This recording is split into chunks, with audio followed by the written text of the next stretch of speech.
Virtually every genre of film had its beginning in the early days of cinema, through the silent and golden ages.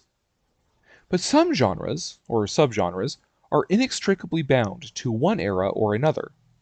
The golden age of sci-fi movies was the 1950s, and the golden age of slasher horror was the 1980s. And while the actual golden age of Hollywood was certainly renowned for its horrors and westerns and dramas, there are two genres that are virtually synonymous with the 30s, 40s, and 50s: musicals and film noir. It would be impossible to conceive or talk about the golden age of Hollywood and skip musicals. Yes, the occasional La La Land or Chicago are made today, but the genre really belongs to the Busby Berkeleys, Astaire and Rogers, Gene Kellys, and Judy Garlands. Film noir is a little harder to pin down than musicals, however. Musicals are defined by the music, but film noir is more complicated and more difficult to assess the legacy of. Are noir movies made today? Maybe?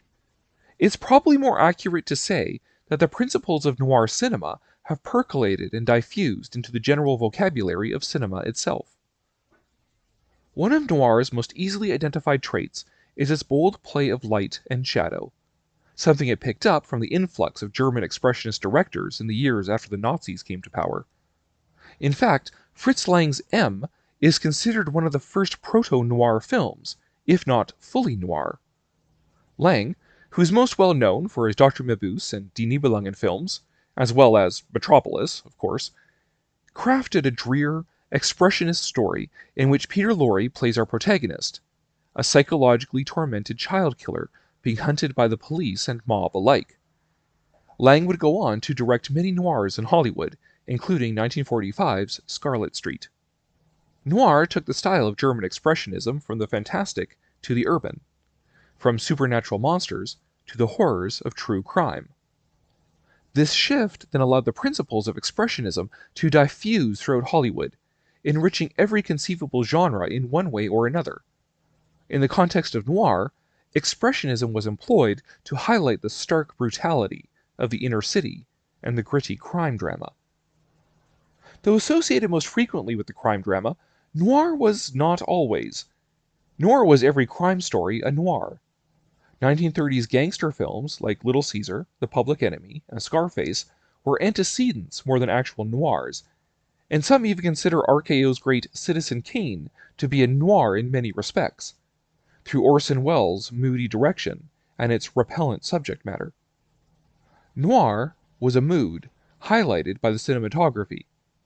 In the words of Nicholas Christopher, a noir is a film in which it is night, always. The hero enters a labyrinth on a quest. He is alone and off balance. He may be desperate, in flight, or coldly calculating, imagining he is the pursuer rather than the pursued. A woman invariably joins him at a critical juncture, when he is most vulnerable, whose eventual betrayal of him, or herself, is as ambiguous as her feelings about him. His antagonists are figures of authority, legal or criminal, that loom out of his reach, or else misfits and outcasts in thrall to the powerful. Crime is a constant, and vice and corruption flourish in every stratum of society through which he passes. The farther he progresses, the more clearly his flaws come into focus. Whatever his surroundings, he remains isolated. The acts of nobility and high-mindedness we customarily associate with heroes in other forms are a luxury he can seldom afford. He descends downwards into an underworld on a spiral. The object of his quest is elusive, often an illusion. Usually he is destroyed in one of the labyrinth's innermost cells by agents of a larger design of which he is only dimly aware. Noir is a horror film without the comforting detachment of the supernatural and fantasy. There is no vampire or mummy to symbolically dull the effects of crime, corruption, and betrayal. There is no werewolf to give us a safe, metaphorical distance from the subject matter. There is only the man at war with himself and society in the city's dark underbelly. Though not always reliant upon the crime drama, noir certainly found in it its most popular expression. The emergence of noir cinema coincided with the emergence of hard-boiled fiction, This was the literary equivalent of the noir thriller, rendered not in the light and shadow of the silver screen, but in the inner monologues of grizzled detectives in pulp magazines. Not infrequently, noirs drew their hard-boiled detectives and vampish women from the pages of the pulps. Most famously, Sam Spade, the detective of Dashiell Hammett's The Maltese Falcon, who would be played by Humphrey Bogart in the 1941 film of the same name. Hard-boiled fiction in turn inspired the American cartoon artist Chester Gould to create a four-color detective of his own for the Chicago Tribune family of newspapers, the yellow trench-coated G-Man, Dick Tracy. The hard-boiled detective and his stories of corruption and violence were never fully diluted for Tracy's comic strip adventures. On the contrary, they were remarkable for their grotesque characters and violent deaths.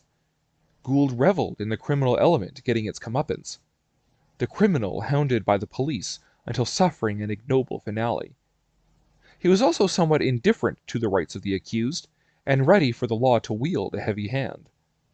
Gould drew the strip from 1931 to 1977, and by the end of his run, Dick Tracy had been cut from a majority of newspapers for these excesses.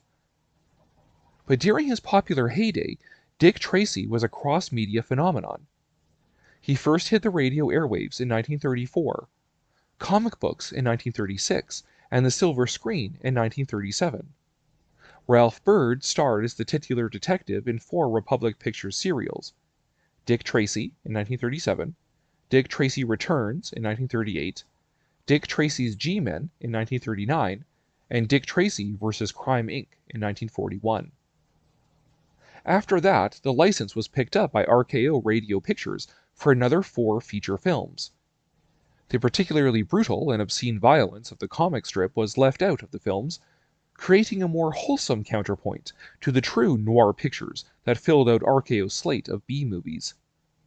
By the early 1940s, RKO's fortunes had turned around and turned again, and again, and they renewed a focus on cheaply produced B-movies that were profitable because they were so inexpensive to begin with. During this period, upwards of 2/3 of RKO's output were films with a budget of less than $500,000, an equivalent budget of less than $9 million today. Noir was uniquely suited to this format because they were set in the modern day, in the urban environment. They didn't require location shoots in the desert or tall timber like B-movie westerns, or any particular makeup or special effects like B-movie horrors.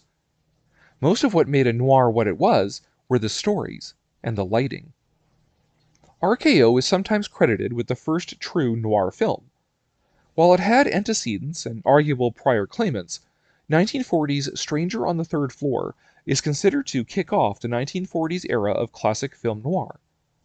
Limited budgets begat the kind of cinematic innovation that noir thrived under, not to mention how many cut corners could be hidden in shadow.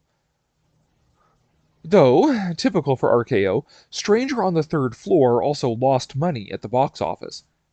But because it was produced so cheaply, the loss wasn't as big a bath as RKO might have taken on a more prestige picture. The name of the game with B-movies is that low production values means a lower margin for profit, and lower losses if it doesn't do well. RKO's noirs were varied and often starred 2 of the studio's biggest contract players through the 40s and 50s, Robert Mitchum and Robert Ryan, as well as actress Jane Greer. But it helped to have a good franchise to hang it on. RKO's B-movie era was also the era in which they acquired Tarzan from MGM, and featured George Sanders as both the Saint and the Falcon. So, RKO turned to another profitable character to bring a watered-down noir style to mainstream audiences. Altogether, RKO made 4 Dick Tracy films, beginning with the eponymous Dick Tracy in 1945. This was followed by Dick Tracy vs. Cue Ball in 1946, and Dick Tracy's Dilemma and Dick Tracy Meets Gruesome in 1947. The first 2 featured Morgan Conway in the title role, but the latter 2 brought back Ralph Byrd, who had played Tracy in the Republic Pictures serials.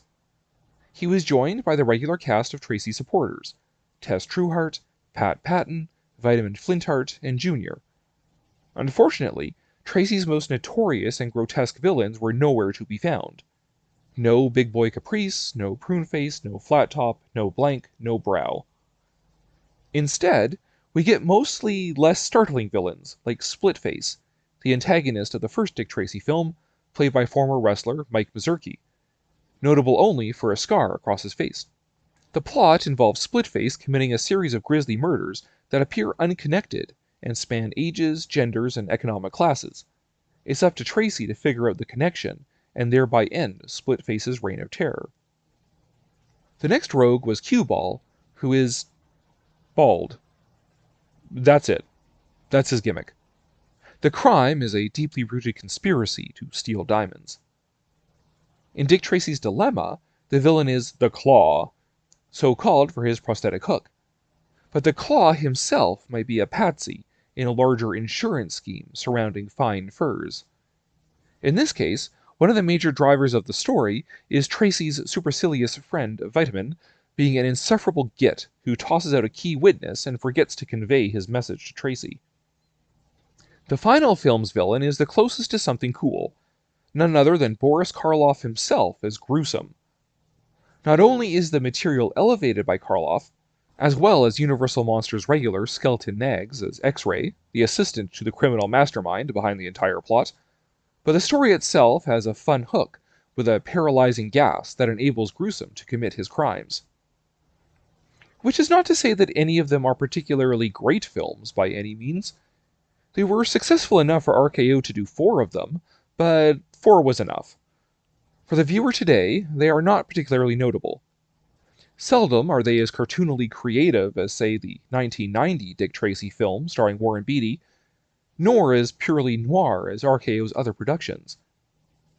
They are noir, filtered for mainstream audiences, looking for a nice young man to be the hero. Bird would go on to star as Tracy again in a TV series that ran for the 1950 to 51 season until his untimely death from heart attack at age 43. And honestly, the lack of Dick Tracy's most notable villains is mirrored in Conway and Bird not exactly looking the part of the iconically square-jawed detective. The biggest appeal of any of these films for the viewer today is Karloff's performance. Karloff ended up in the last Dick Tracy film because he was already lurking about the RKO studio lot.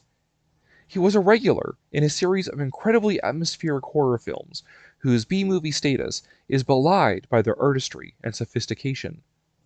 In our next installment, just in time for Halloween, we'll be taking a look at the horror films of Val Lewton.